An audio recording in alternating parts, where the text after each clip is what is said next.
नमस्कार, आप देख रहे हैं जेके 24/7 न्यूज। मैं हूं आपके साथ राजेश कुमार। वक्त हमारे खास कार्यक्रम ग्लोबल ब्रेकिंग का, जहां पर हम आपको दुनिया भर से तमाम बड़ी खबरें लेकर आते हैं। एक्सपर्ट हमारे साथ जुड़ते हैं, उनसे खबर के हर एंगल को समझने समझाने की कोशिश करते हैं। तो कार्यक्रम की शुरुआत बड़ी खबर के साथ। इजराइल हमास जंग का 1 साल पूरा। हमास के 17,000 लड़ाकों की अब तक मौत। हमास की टॉप लीडरशिप का भी खात्मा। इजराइल के भी 730 सैनिकों की मौत। बड़ी खबर आपको बता दें, इजराइल हमास जंग का 1 साल पूरा हो चुका है। हमास के 17,000 लड़ाकों की मौत हुई है। इजराइल हमास जंग का 1 साल पूरा। हमास के 17,000 लड़ाकों की मौत। हमास की टॉप लीडरशिप का भी खात्मा।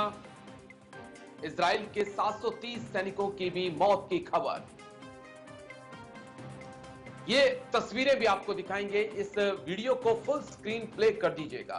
दरअसल आईडीएफ की तरफ से, इजराइल की तरफ से ये वीडियो 7 अक्टूबर का जारी किया गया है कि किस प्रकार से हमास ने आतंकी हमला इजराइल पर किया था।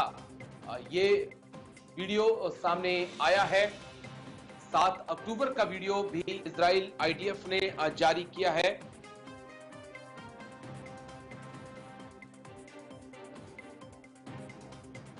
ग्राफिक्स के जरिए एक बार आपको जानकारी दे दें, उसके बाद फिर अपने मेहमान के पास हम चलेंगे।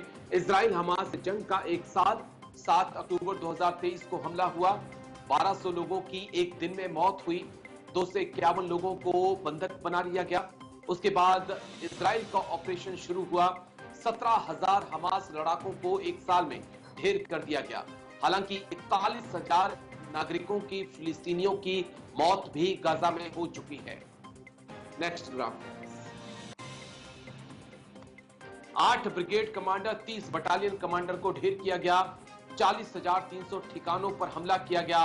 4,700 सुरंगों का गजा में पता लगाया गया। हिजबुल्लाह के 8,000 लड़ाके भी मारे गए। हिजबुल्लाह के 4 ठिकानों पर स्ट्राइक जो है इजराइल ने की है। तो चलिए सीधा विदेश मामलों के जानकार करोड़ी सिंह जी हमारे साथ जुड़ चुके हैं। करोड़ी सिंह जी, बहुत बहुत शुक्रिया। जय हिंद। सबसे पहले थैंक यू समय देने के लिए, शुक्रिया सर। करोड़ी सिंह जी, 1 साल हो चुका है इजराइल हमास जंग का। आज ही के दिन 2023 में हमास ने बर्बरता दिखाई थी। किस प्रकार से वो घुसे, उसका एक वीडियो भी आईडीएफ की तरफ से जारी किया गया है। एक ही दिन के अंदर 1200 लोगों की मौत, 250 से ज्यादा बंधक बना लिए गए। लेकिन आज आप इस जंग को 1 साल बाद किस मोड़ पे देखते हैं? इजराइल का तो दावा है कि हमने 17-18 हजार हमास के लड़ाके ढेर कर दिए हैं, लेकिन क्या कितना पॉसिबल है कि आने वाले वक्त में भी हमास को इजराइल खत्म कर पाए सर?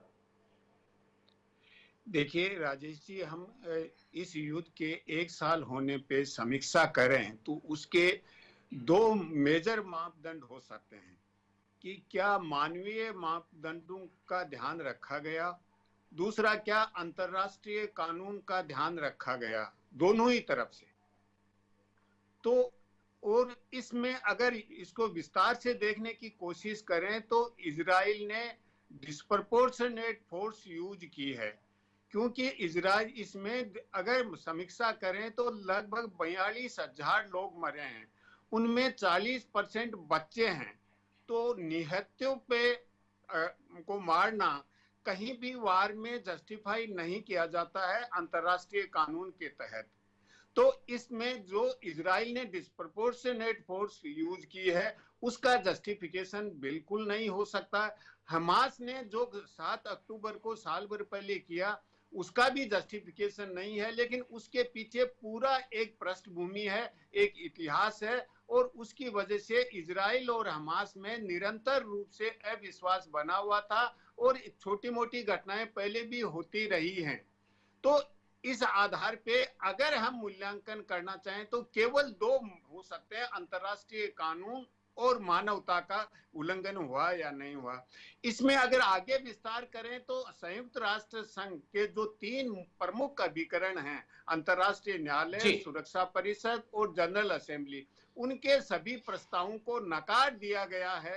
तो इससे ऐसा लग रहा है कि आज स्थिति वो बन रही है जो द्वितीय महायुद्ध से पहले लीग ऑफ नेशंस की बनी है। तो एक तरफ तो अंतर्राष्ट्रीय जो संगठन है जिसकी जिम्मेदारी है शांति, प्रगति और स्थायित्व की, वो बिल्कुल असहाय हो रहा है। तो उसके बात को, उसके प्रस्तावों को नहीं माना जा रहा है।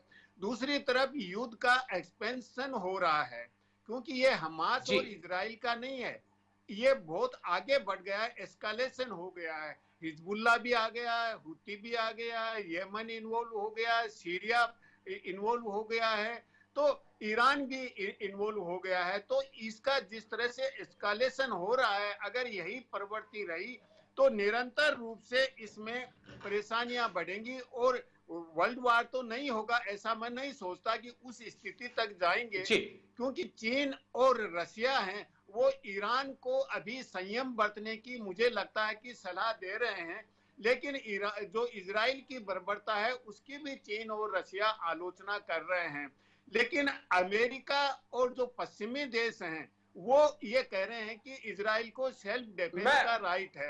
मैं बस थोड़ी सी एक छोटा सा सवाल आपसे पूछना चाहता हूं, उसके बाद मैं आगे बढ़ूंगा। एक छोटा सा सवाल, आपको क्या लगता है 1200 लोगों को खोने के बाद नेतन्याहू को क्या करना चाहिए था? देखिए, पहले तो उन्होंने जो इमीडिएट रेस्पॉन्स किया वो तो ठीक है, लेकिन उसके बाद संयुक्त राष्ट्र संघ के मंच पे जाके संयुक्त राष्ट्र संघ के सामने प्रस्ताव रखना चाहिए था, और अंतर्राष्ट्रीय समुदाय अगर बिल्कुल ही रेस्पॉन्स नहीं देता तब उनको इस लेवल पे जाना चाहिए। लेकिन एक जो कंटिजेंसी ऑफ सिचुएशन थी, सर्कमस्टांशियल स्थिति थी, उस समय उनका रिएक्ट करना, रेस्पॉन्ड करना मिलिट्रीली जस्टिफिएबल है। लेकिन उससे बियॉन्ड जब गए, उसमें संयुक्त राष्ट्र संघ को बीच में लेना चाहिए, अंतर्राष्ट्रीय समुदाय पे विश्वास करना चाहिए। अगर अंतर्राष्ट्रीय समुदाय पे विश्वास नहीं करेंगे तो एक अराजकता का वातावरण हो जाएगा, और अराजकता का वातावरण होने पे कोई भी सुरक्षित नहीं रहेगा। इजराइल नहीं, दुनिया का कोई देश सुरक्षित नहीं होगा। तो आप अपनी सुरक्षा की खोज सेल्फ डिफेंस के राइट को इस रूप में यूज करेंगे तो कोई सुरक्षित नहीं है। हर देश अगर इस तरह से सेल्फ डिफेंस को यूज करेगा तो हर देश की सुरक्षा खतरे में पड़ जाएगी। तो इसका विकल्प हो सकता था, एक सभ्य तरीके से हो सकता था। तो इसको मैं मानता हूं कि इजराइल जिस एक्सटेंट तक गया है उस एक्सटेंट तक नहीं जाना चाहिए था। हाँ, इससे दोनों ही यूएन क्या कर सकता था? मैं एक और सवाल आपसे साथ ही साथ पूछना चाहूंगा कि यूएन की भूमिका पर लगातार सवाल उठ रहे हैं। यूएन मूक दर्शक बना हुआ है, रूस यूक्रेन के बीच जंग चल रही है, पाक और चीन मिलकर भारत के खिलाफ दशकों से आतंक फैला रहे हैं, ईरान, हिजबुल्ला, हुती, हमास के पीछे खड़ा है। यूएन ने तो चुप्पी साध रखी है सर, वहां पे तो यूएन कुछ बोल नहीं रहा है। हम कैसे यूएन से उम्मीद करते हैं कि वो मध्यस्थता करता? सर देखिए राजेश जी, आपने बताया वो सही है कि बहुत से जटिल मसले हैं, उसमें यूएन नहीं कर सकता क्योंकि अंतर्राष्ट्रीय समुदाय में भी विवाद है। लेकिन फिर भी यूएन ने जो उपलब्धियां की हैं शांति बनाए रखने के लिए विभिन्न क्षेत्रों में अपनी पीस से जो फोर्सेज भेजी हैं और जो अंतर्राष्ट्रीय कानून की दृष्टि से प्रगति की है, मानव अधिकारों की दृष्टि से प्रगति की है, हम उसको नजरअंदाज नहीं कर सकते। हाँ, ये कह सकते हैं कि यूएन कोई एक सरकार नहीं बन पाई है कि हम ये कहें कि ये अंतर्राष्ट्रीय सरकार है। वो यूएन की सीमाएं हैं, क्योंकि जब बड़े देश डिवाइडेड होते हैं तो यूएन बिल्कुल असहाय हो जाता है। फिर भी हम यूएन के योगदान को या उसकी औचित्यपूर्णता को बिल्कुल नकार देंगे तो फिर तो और भयावह स्थिति हो जाएगी, एक नाइटमेयर की स्थिति हो जाएगी, फिर तो कुछ बचेगा ही नहीं, हम कहां जाएंगे। तो कहीं ना कहीं हमें यूएन को और नेतन्याहू की सोच, आईडीएफ की सोच और मोसाद की सोच काफी अलग है। वो जैसे को तैसा ही ट्रीट करना समझते हैं, उन्हें वो ही ज्यादा अच्छा लगता है। मैं लौटता हूं आपके पास, एक और बड़ी खबर है, उसके बाद एक और बड़ी खबर इस वक्त की। हिजबुल्ला का इजराइल के हाइफा शहर पर हमला, हिजबुल्ला ने मिलिट्री बेस को बनाया निशाना। लेबनान में ग्राउंड ऑपरेशन में आईडीएफ सैनिक की मौत, ईरान की मदद के लिए रूस आया आगे। बड़ी खबर आपको बता दें इस वक्त की, हिजबुल्लाह का इजराइल के हाइफा शहर पर हमला। हिजबुल्लाह का इजराइल के हाइफा शहर पर हमला। हिजबुल्लाह ने मिलिट्री बेस को बनाया निशाना। लेबनान में ग्राउंड ऑपरेशन में आईडीएफ सैनिक की मौत। ईरान की मदद के लिए आगे आया रूस। सीधा करोड़ी सिंह जी के पास चलेंगे। करोड़ी सिंह जी, आप कुछ कहना चाहते थे, जरूर अपनी बात पूरी करिएगा। लेकिन इजराइल क्या करता सर? हिजबुल्लाह भी हमले के लिए तैयार था। वहां पर गजा में टनल का एक लंबा नेटवर्क था, हथियारों का जखीरा था, हिजबुल्लाह की भी तैयारी थी और हमास तो तैयारी करके अटैक कर चुका था। ऑप्शन क्या बचते थे? देखिए राजेश जी, महात्मा गांधी जी एक सेंटेंस कहते थे कि आंख के बदले आंख लोगे तो पूरी दुनिया एक दिन अंधी हो जाएगी। तो बदले की कार्यवाही उस सीमा तक नहीं होनी चाहिए। आप कंटेन करने तक तो बदला लेंगे, लेकिन इस बच्चों का, महिलाओं का, किसी, क्योंकि कलेक्टिव पनिशमेंट नहीं होना चाहिए। मान लीजिए आपने कोई गलती की है तो आपके पूरे चैनल को हम पनिश करें, वो एटीट्यूड तो ठीक नहीं है ना। तो ऐसी स्थिति में इजराइल को जो डिस्प्रपोर्शनेट फोर्स यूज की है, उसका अंतरराष्ट्रीय कानून में भी जस्टिफिकेशन नहीं है और मानवता के मापदंड में भी जस्टिफिकेशन नहीं है। अभी भी हिजबुल्ला लेकिन को इतना, करोड़ी सिंह जी, अगर हॉस्पिटलों के नीचे टनल्स बनी है, आपके घरों के अंदर हमास के मिलिटेंट छुपे, तो इजाजत किसने दी सर? सवाल तो वो भी पूछना होगा ना उनसे कि किसने इजाजत दी आपके घरों के अंदर हमास को बैठाने के लिए, रुकने के लिए, छुपने के लिए? देखिए इतना सरल तो नहीं है जवाब, क्योंकि जटिल प्रॉब्लम है तो उसके लिए एकदम से ये कह देना कि ये मुश्किल होता है। अगर इतना ने सरल समाधान होता तो हम कभी का समाधान निकाल ले। करोड़ी सिंह जी, सीआई ऑपरेशन में मैंने भी काम किया। मेरे भी 7 साल 8 साल मैंने सीआई ऑपरेशंस में दिए हैं भारतीय सेना के अंदर। बहुत मुश्किल होता है जब आतंकी आम पब्लिक के बीच घुस जाता है। हमें आतंकी को भी मारना है, पब्लिक को भी सेफ करना है। बहुत मुश्किल काम होता है। लेकिन यस, आपने जो चीज कही कि नेतन्याहू ने एक आगे स्टेप जाकर अपने टारगेट को अचीव करने की कोशिश की है, जो गलत है। मान लीजिए आप और हम कह रहे हैं कि इजराइल ने डिस्प्रपोर्शनेट फोर्स यूज करके हमास को खत्म कर दिया, हिजबुल्लाह को खत्म कर दिया, हुती को खत्म कर दिया। क्या हम खत्म कर पाएंगे? मेरे विचार से खत्म नहीं होंगे। वो अरब कंट्रीज के दूसरे देशों में जाके भी ऐसी घटनाएं शुरू करेंगे और अरब देश के विभिन्न जो सरकारें हैं उनके लिए भी खतरा बन जाएंगे। लीडरलेस होने पे और अधिक अराजक स्थिति होगी, ऐसी संभावना बनती है। ये भी हो सकता है कि वो बिल्कुल खत्म हो जाएं, लेकिन मुझे खत्म होने की संभावना जी, मैं बस इतना, क्योंकि मुझे एक ब्रेक पे जाना है। ब्रेक से जाने से पहले बस आपसे इतना कहना चाहूंगा कि एक दौर था, एक वक्त था जब दुनिया भर में एलटीटी की तूती बोलती थी। उसके पास फाइटर जेट थे, उसके पास टैंक थे। आज एलटीटी का वजूद खत्म हो चुका है। तो एक्शन तो करना पड़ेगा और कार्रवाई करनी पड़ेगी। और में भी हम ये उम्मीद कर सकते हैं कि एक वक्त आएगा जब हिजबुल्लाह, हमास, लश्कर जैसे, हुजी जैसे आतंकी संगठनों का सर्वनाश दुनिया से हो जाएगा। और